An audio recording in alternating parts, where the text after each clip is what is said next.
கடன் பிரச்சனை ரொம்ப ஏதாவது போய் மாட்டிக்குவாங்க, பிஸ்னஸ் ஆரம்பிக்கிறேன்னு போய் அதில் கடனில் சிக்கிக்கிறது, இல்லை பொருளாதாரம் பத்தாமல் கடன் வாங்கி வட்டிக்கு வாங்கி சிரமப்படுறது, ரொம்ப மீளாத துயரத்தில் இருக்கவங்களுக்கு இதில் போனால் ஓரளவு ரிலீஃப் கிடைக்கும் அப்படின்றது ஒரு மூச்சு விடுற மாதிரி அப்படின்னா என்ன? பெருமாள் வழிபாடு தாங்க. நம்ம சென்னையிலே அவ்வளோ பெருமாள் கோயில் இருக்குது.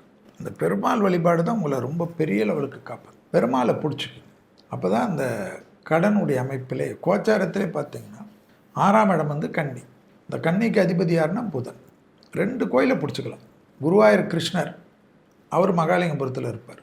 அதே போல் பார்த்திங்கன்னா வேளச்சேரிலேயே ஒரு குருவாயூர் கோயில் இருக்குது. அதே போல் இதில் பார்த்திங்கன்னா நங்கநல்லூர்லேயும் இருக்குது. ஸோ குருவாயூர் கிருஷ்ணர்னா மகாலிங்கபுரம்னு சொன்னோன்னா நீங்கள் அந்த வீடு பக்கத்துலேயே போய்க்கி. அவதாரம் தான் அந்த இதுக்கெல்லாம் நல்லது.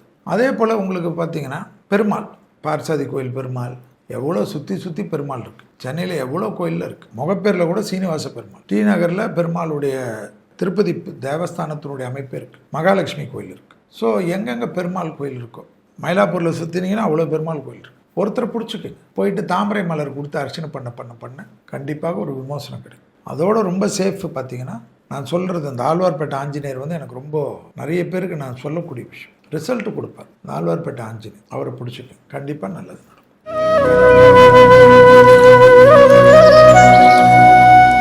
விசாகம், வைகாசியில் வந்து விசாகம் ரொம்ப பவர்ஃபுல். முருகருடைய அவதரித்த நாள், அதாவது அவருக்கு ஹாப்பி பர்த்டே சொல். விசாகம் நட்சத்திரத்தினால் அவதரித்ததால் முருகனுக்கு விசாகன் என்று பேர். வி என்றால் பறவை, அதாவது மயிலை வாகனமாக கொண்ட உடையவன் என்பதனால் முருகன் விசாகன். அதில் வைகாசி விசாக தினத்தில் முருகனை நினைத்து விரதம் இருப்பது எல்லா விதமான தடையும் நீக்கும். அதில் குறிப்பாக திருமண தடை, புத்திர சந்தான தடை, மன அழுத்த தடை, உறவுகளால் ஏற்பட்ட பாதிப்புகள் நிவர்த்தி, குடும்பத்தில் நிம்மதி, தொழில் ஏற்றம் ஏற்படுவது, வியாபாரத்தில் ஏற்றம் ஏற்படுவது, இதெல்லாம் வைகாசி விசாகத்தில் ரொம்ப இது. அதில் முருகர் கோயிலே பார்த்தீங்கன்னா திருச்செந்தூர் முருகர் வந்து ரொம்ப விசேஷம் வைகாசி. ஏன்னா குரு, விசாகம் என்றாலே குரு. அந்த விசாகம் என்பது அதிபதி குரு. குரு திசையில் பிறப்பவர்கள் விசாக நட்சத்திரத்தில் பிறந்தால் குரு திசையில் பிறப்பார். முருகன் வந்து ஞானகுரு. அதனால தான் திருச்செந்தூருக்கு வந்து அவ்வளோ பவர். விசாகத்தின் அதிதேவதை வந்து முருகன். வைகாசி விசாகத்தினுடைய பலனில் பார்த்தீங்கன்னா வளர்ச்சிகளை பெருக்கும், குளம் தலைக்கும், குடும்பம் ஒற்றுமையாகும். குடும்பத்தில் நிறைய பிரச்சனைனா அதுதான். அதெல்லாம் தாண்டி வைகாசி விசாகத்தில் நிறைய இருக்கும். விசாகம் என்றாலே மகிழ்ச்சி என்ற ஒரு அர்த்தம் உண்டு. அந்த நாளில் எந்த தெய்வத்தை கும்பிட்டாலும், முருகர் தான் கும்பிடணும்னு இல்லை, விநாயகர் ஆரம்பிக்காமல் எது கும்பிட்டாலும் வேலைக்காமல் கும்பிட்டாலும் குடும்பத்தில் மகிழ்ச்சி நிலவும். குறிப்பாக முருகனை விநாயகரை கும்பிட்டால் தீயவைகள் விலகும், நல்வாழ்வு அமையும், குடும்பத்தில் ஒற்றுமையும், அதனால் மகிழ்ச்சியும் ஏற்படும். இது வந்து வைகாசி விசாகத்தினுடைய சிறப்பு.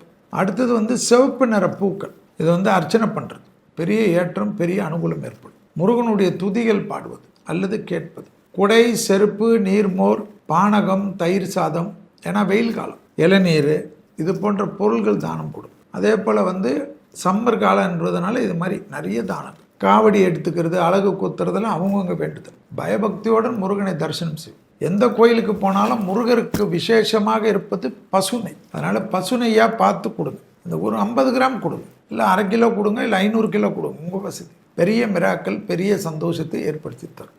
நீங்கள் போய் மனமுருகி கும்பிடுவது, தானங்கள் செய்வது, கோயில்களுக்கு அன்னதானத்திற்கு உதவி செய்வது.